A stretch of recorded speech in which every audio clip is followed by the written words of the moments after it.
Somewhere between reality and imagination lies the realm of the paranormal.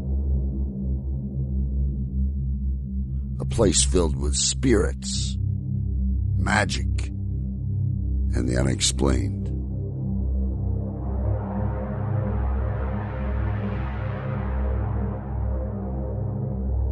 Come with us on our journey to discover if the stories are true or if they are all just smoke and mirrors.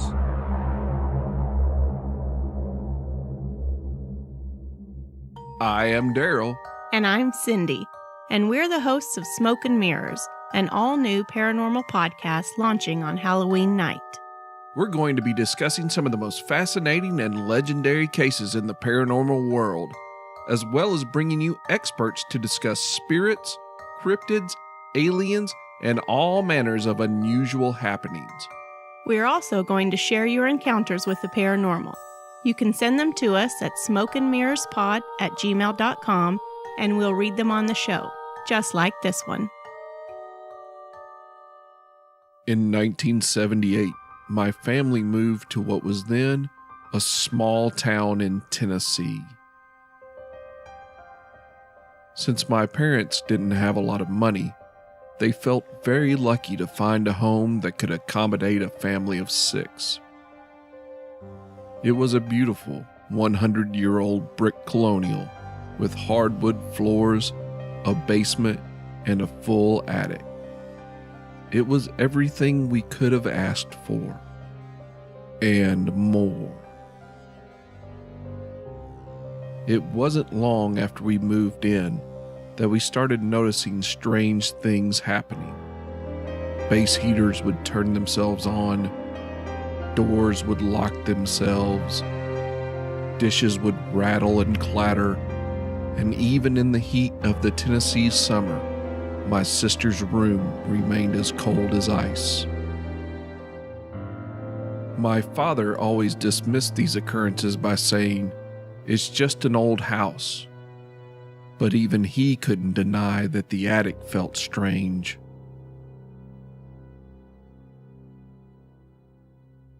One night, my father was awakened from a dead sleep by the sounds of dishes rattling.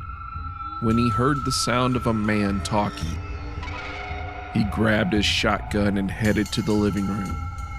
He saw nothing and shouted, "Who's there?" That's when he heard footsteps going up the stairs. The attic door swung open and slammed shut, and then more footsteps.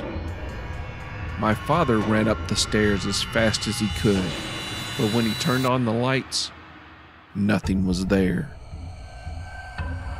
Even though my father had this experience, he shrugged it off, always saying that he must have still been dreaming, but we knew better.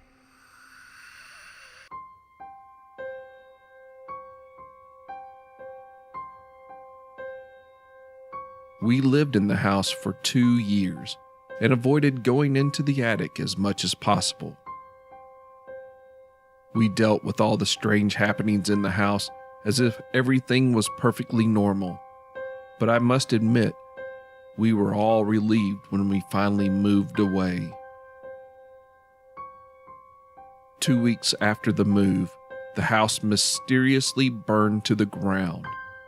Later, we discovered that the previous owner of the house had hung himself in the attic. Was the strange phenomenon in the house caused by his spirit hanging on to the place he had once owned? I may never know that answer, but I do know how living in that house changed my life forever.